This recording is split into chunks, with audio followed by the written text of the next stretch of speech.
know that carrying your groceries out to your car seems a bit old school. That saying hello and asking about your day feels like a thing of the past. Being best at fresh, it's not just a fad. Serving high-quality meat at affordable prices? Talk about a throwback. But at Fareway, that's kind of our thing. Because some things never go out of style. Friendly at Fareway. It's more than just a name. What is up, guys? It is time for episode 3 of our CycloneFanatic Summer Series. It is a good one in store for you today. I'm Jake Brend.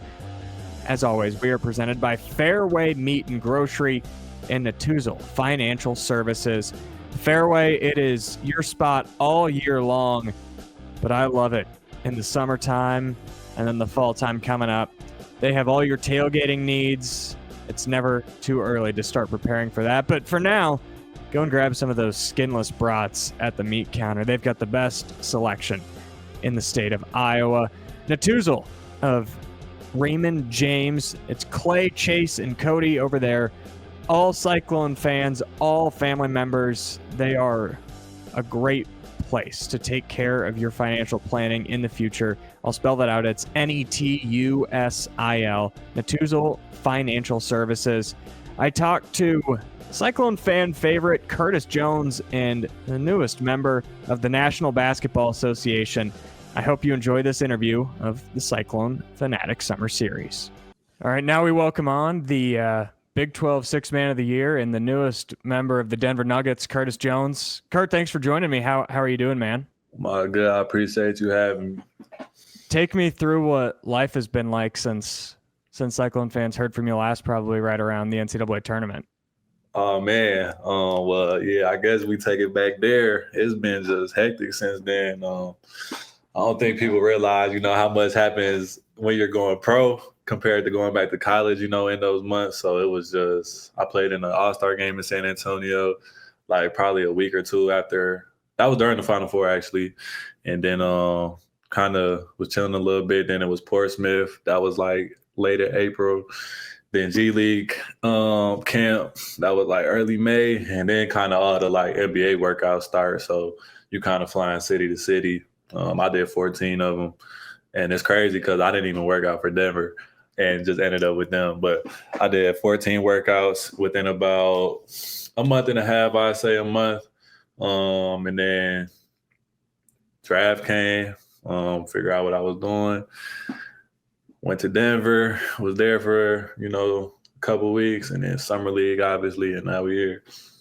So when it's draft night and you go undrafted, I'm sure you had plenty of suitors that wanted to sign you. What was your decision to sign with Denver? Well, after the draft, like going into the draft, I kind of thought I was going to get a two-way, like from the start, but that didn't end up happening. So Denver, I had a few like options, to sign an E10 with, but I knew Denver was like, they had the open two-way left, and, they was kind of high on me, I say. I say kind of high. And I had opportunity there. They ain't had no picks. So it was like I thought I could come in and play, on the Summer League team. It just looked like a good situation, at least for Summer League. And, I'd be able to showcase what I could do.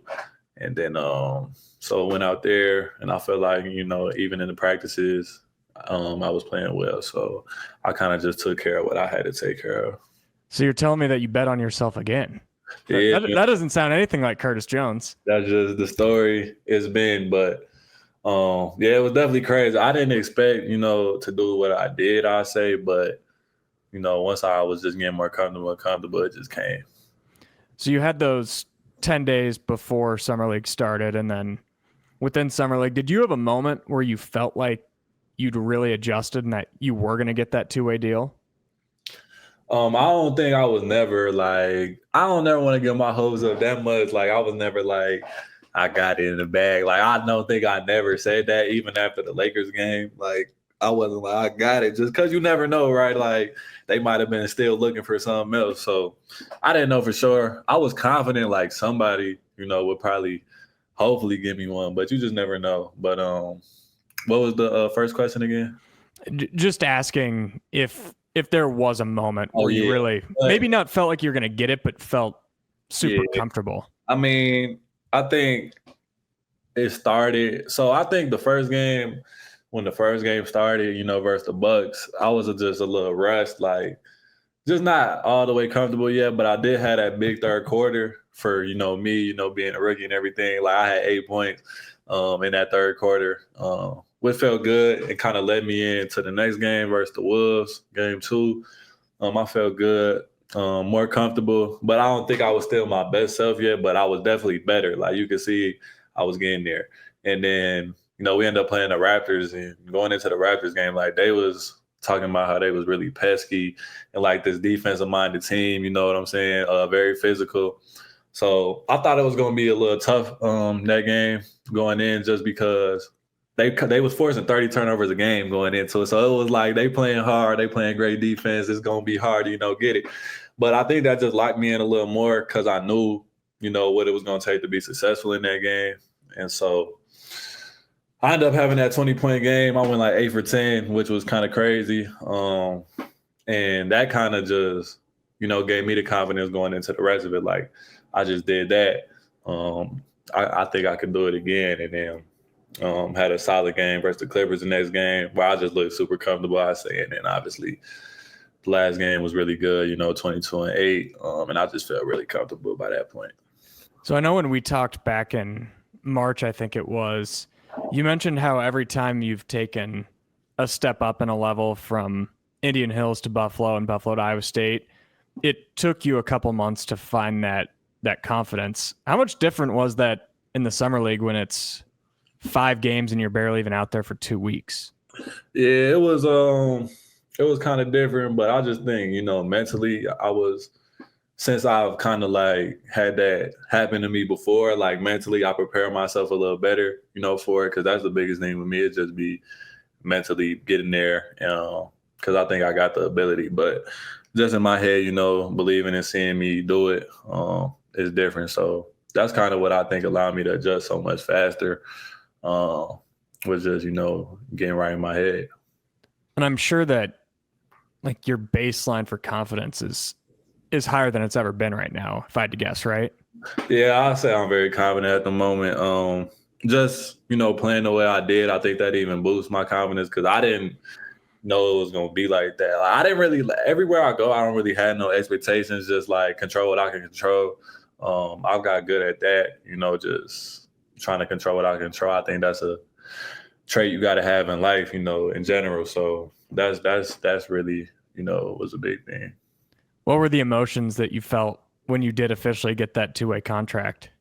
Man, I was really happy, like, because I'm not even like a really too high, too low type of guy, but I was definitely high. Like, I just felt like it was a big time accomplishment, especially, obviously starting where I started from, just, every step of the way.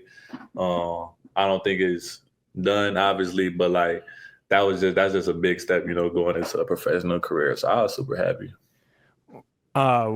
When you were in the summer league, I noticed that you were probably playing on ball a little bit more than you did at Iowa State. Was that something that you knew going in when you signed with Denver? Yeah, that's something I knew going in. I think anywhere I signed, it was kind of going to have to be that just because I'm 6'4", and like the NBA is getting so tall and long. It's like the heights are going up and up, like for each position, I want to say. So I feel like 6'4" used to might have been a shooting guard, but now shooting guards are in that 6'5" to 6'7" range. So obviously it's positionless basketball. Like there's going to be times I'm off the ball. There's going to be times I'm on the ball. But I think people wanted to see how I could do on the ball. Is that something you're comfortable with, knowing that you were a lot of off ball at Iowa State? Yeah, I say I'm comfortable with it. I think it's just me getting back, adjusting to it, because when I first came into college, like at Indian Hills and my first year at Buffalo, I was playing the 1. So that's what I was doing then. And it's like my second year at Buffalo, a point guard came, so I just moved to the 2. And then obviously at Iowa State, I was more so playing off the ball, but I was still comfortable on the ball. It was just I was doing it less, so I wasn't really able to showcase it like that. But I think just after some time getting back to it, like some games, some reps, some practice reps, like I'll be just fine. It's cool to think that most of the guys in the summer league were probably McDonald's All-Americans or tons of offers out of high school. When you're sitting there and you know your story, how much of an edge do you think that you have when you have climbed the ranks as much as you have? Yeah, I don't know if I say edge maybe, but I just say like now I feel like I belong there. You know what I'm saying? Just like especially with my last year at Iowa State, like the year I had, it was a big year, I say. Like I still be surprising myself sometimes with what be going on. But I say like, yeah, it's just like, yeah, I guess you're right. Where I came from, like I just know how many obstacles and how many people like didn't believe in me to get to, go where I'm at. Like just trying to just keep proving, people wrong, and myself right, I guess. I'm sure there's probably, you don't have to name names, but I'm sure there's probably a few players in Summer League that feel like they shouldn't be there or feel like they're above it. I'm guessing that you had the opposite attitude towards it. How much does that help towards the front office and the staff when you show up every day wanting to be there?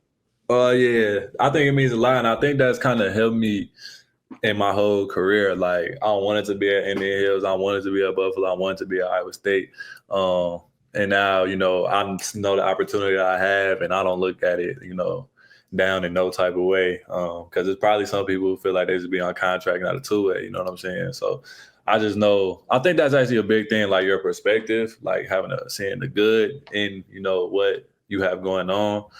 That's going to help you a lot, just because negativity and negative thoughts aren't going to help you, or your situation, but, seeing where the tunnel leads to, that just helps so much.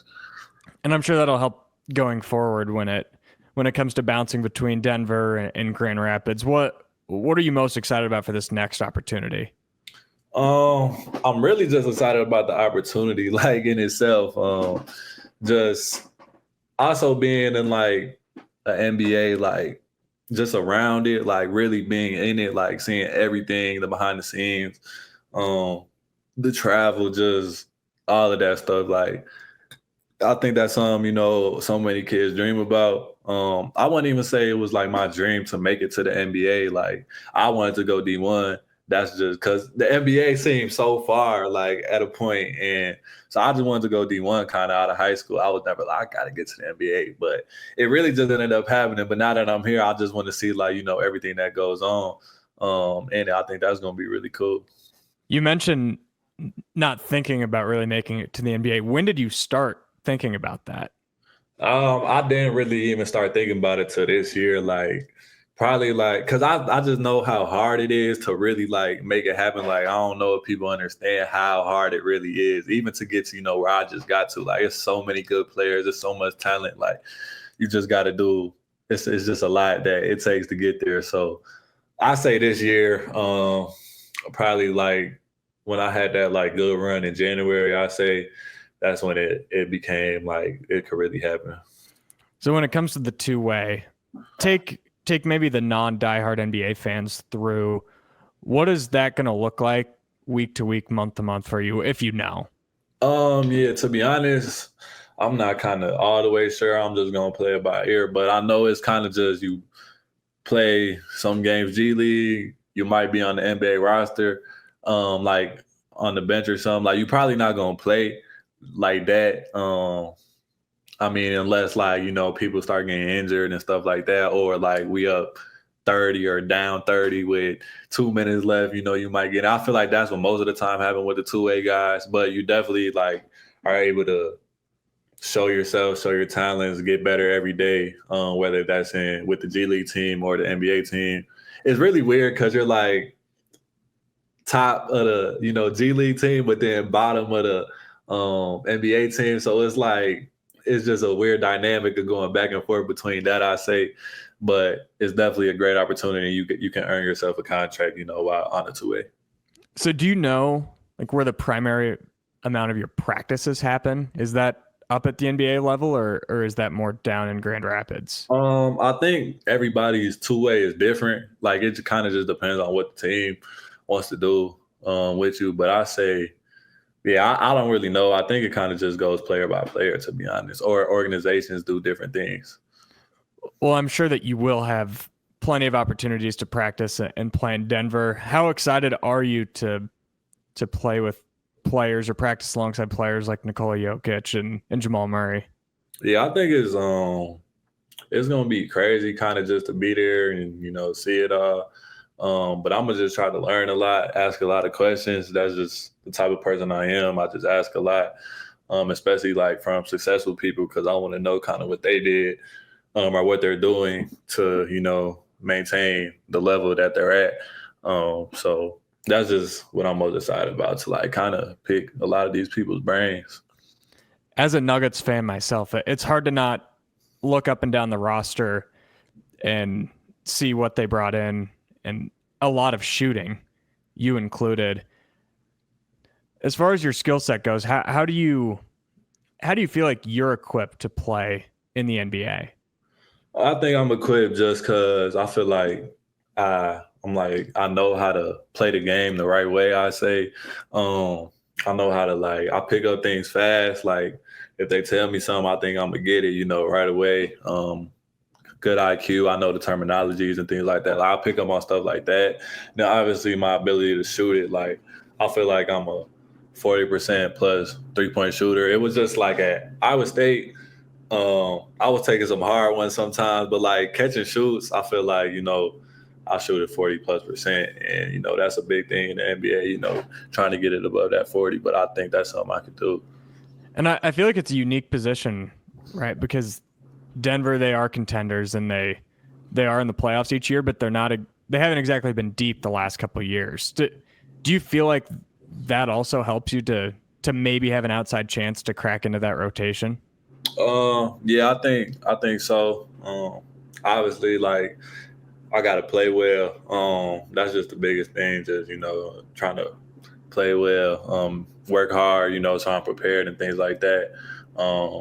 That's all. That's all I can really control. Like I said, I just try to control what I control, and that's just my play. My mindset going in, and whatever they decide to do, they decide to do. But that's just my thought process going in is really just play the best I can. When you were in Vegas and you knew that there was only 5 games and it did kind of determine if you would get a 2-way deal or not, do you think that pressure helped you perform better?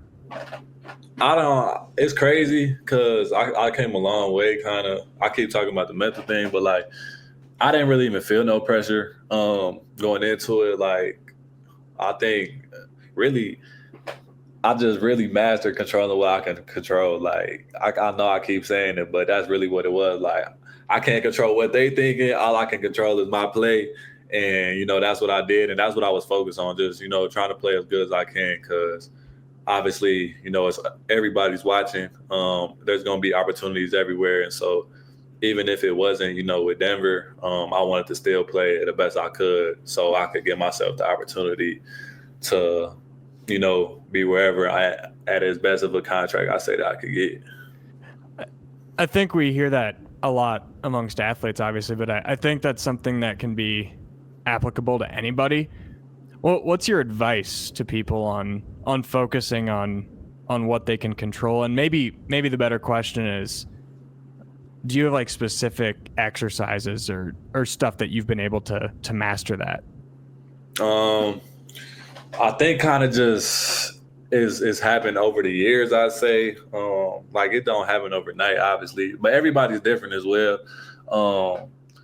But I mean, it's really kind of just, you got to beat your own mind, I say, and just really try to remember, I can't, whatever's going on outside, all these external things, I can't, you can't really stress on it, because that's up to somebody else or a whole bunch of other factors. It's not really up to you, but whatever is up to you, you should try to do the best you can at that. I don't know if that's kind of confusing, but that's kind of what I try to do. I can't control what Denver was going to do. I could just control how I play and then, make a decision tough on them, kind of. Not being the first Cyclone to make it to the league, have you talked to any of the old players that have been in your situation that cracked into the league? Yeah, during like the pre-draft, it was crazy because I had a workout for the Clippers, and I just seen George in there.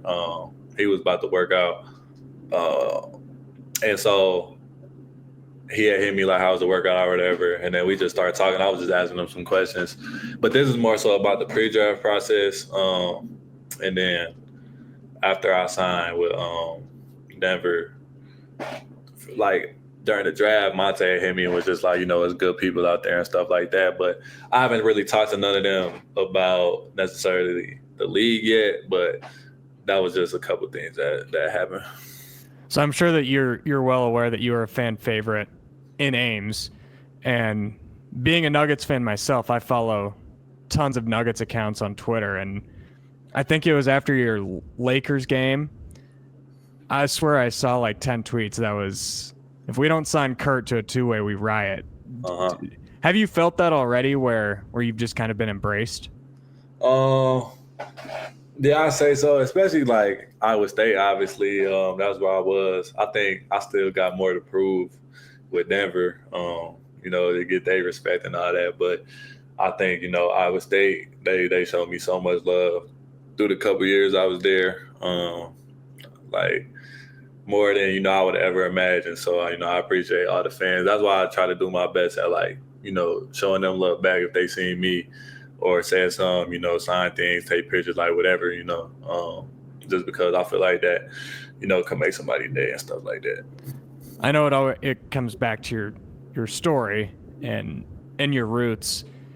How much of that comes from like, at one point you were just a community college or a JUCO player, and now you've got kids coming up to you and want to take pictures. How cool is that for you? Yeah, I think it's real cool. And I think I more so do it because like when I was their age, like I would have wanted, who I was, if that was somebody else, like to do that for me and take the time out. Cause it's really nothing but, 5-10 seconds that makes somebody happy. So anytime I could do that, I'd do it. That's really where it stems from. So to talk a little Iowa State, I don't know if you've met Dominic Nelson yet, the Utah Valley transfer, but he said a couple weeks ago when we talked to him that one of the main reasons that he came to Iowa State was because of how they proved to help develop you. How cool is that to be a part of maybe just that cycle? Yeah, I think it's really cool. It's kind of crazy just because I was coming in 2 years ago, and I don't know, people really didn't know. I didn't know I was going to do what I was going to do at Iowa State. And so I've been in his shoes before, I say.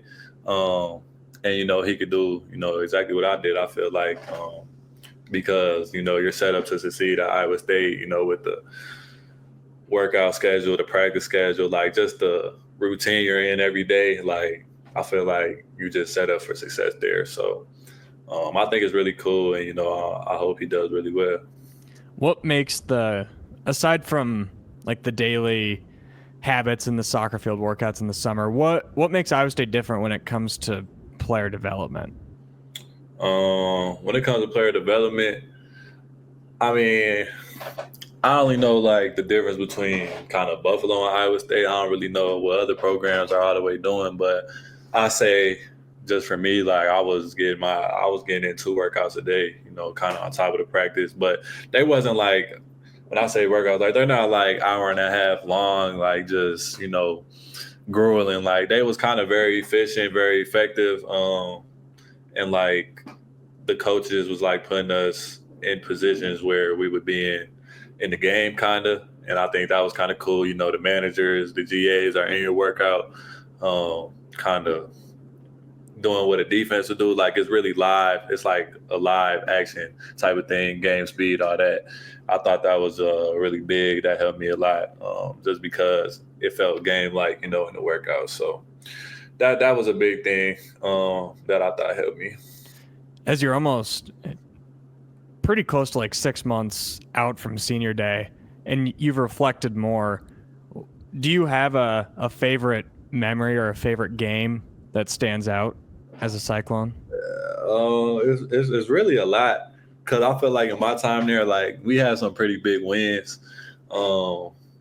Like it's really like I enjoyed my time, in Ames. Like all my teammates was great. Like obviously that's a big thing, but on the court,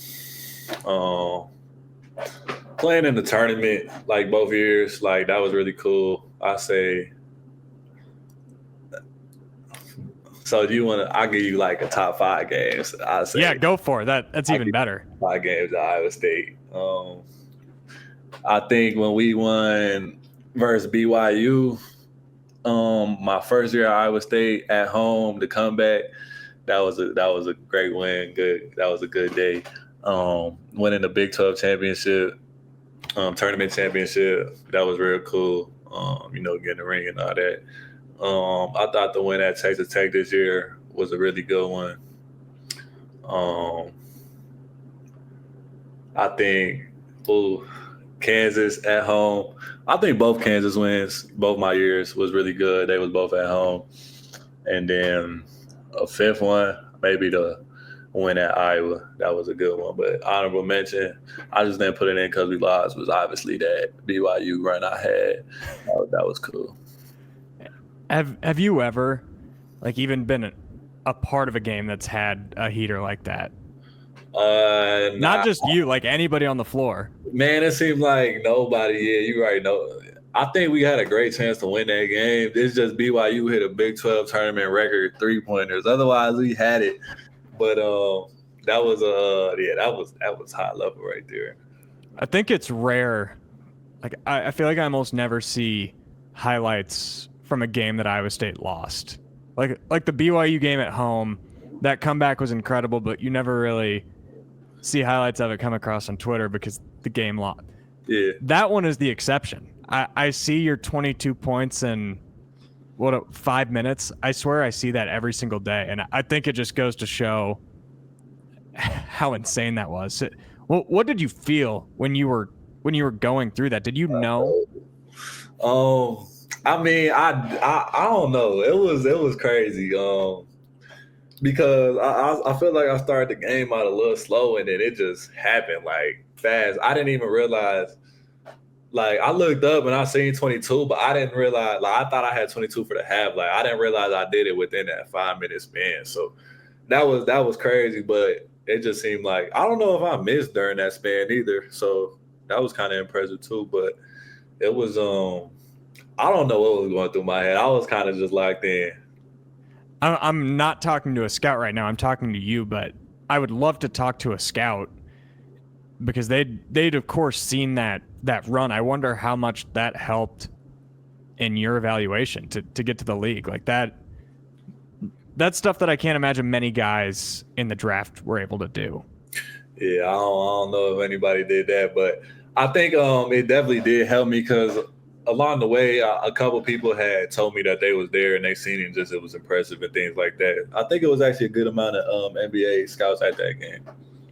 Yeah, that was still so crazy. When it comes to, you mentioned that the Kansas game, I know this one is probably the more memorable one in my mind, but the first one is really I think the first time that I think of you having like a true breakout game in a big game. Did you feel like that was a turning point against Kansas your true senior year? I feel like it was versus Iowa. I think that was my first breakout game, which started giving me some attention. And then I say the only reason that Kansas won would be because we had just played Texas Tech before that and I played really well. But the Kansas one was like, it might have been on a big Monday. I'm not sure. It was on ESPN though, so a lot of people was watching.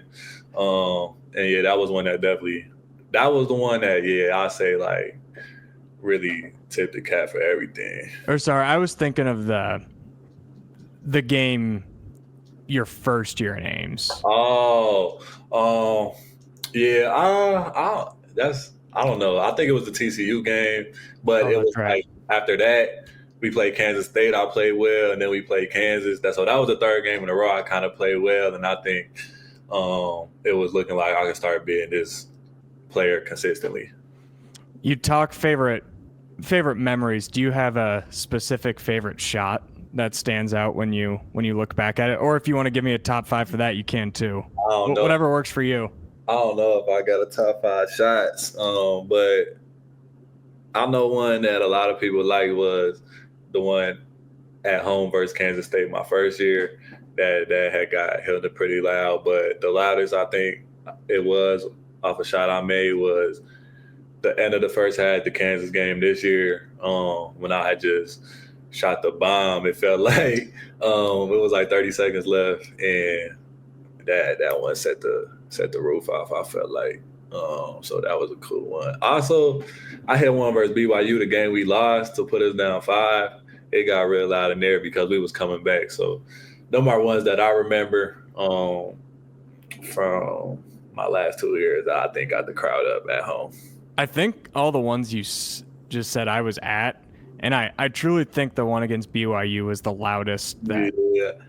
It was just a moment like we was coming back, and we almost completed the comeback, but we just didn't get over the hump. Like we tied it, but we just didn't get over the hump to win the game. But that was still also like a great game. Like obviously if we won, that might have been one of the best wins. That might have been the best win if we won since I've been at Iowa State, because we was down 22 with like 10 minutes left. But that was a great atmosphere. What is it about that building that it doesn't matter if you're down 22 points, you can still get back in it? Because the fans really they don't never die. Like I want to say they was dead. Like they was still there. It wasn't like people was leaving yet. None of that. They was still with us. We believed it ourselves, and then at home, all you need is a little momentum just for it to go up here fast. So I think that's pretty much what happened, and we almost pulled it off. So I just got one more question, and it's about a team that you won't be involved at. It's this next year's Iowa State team.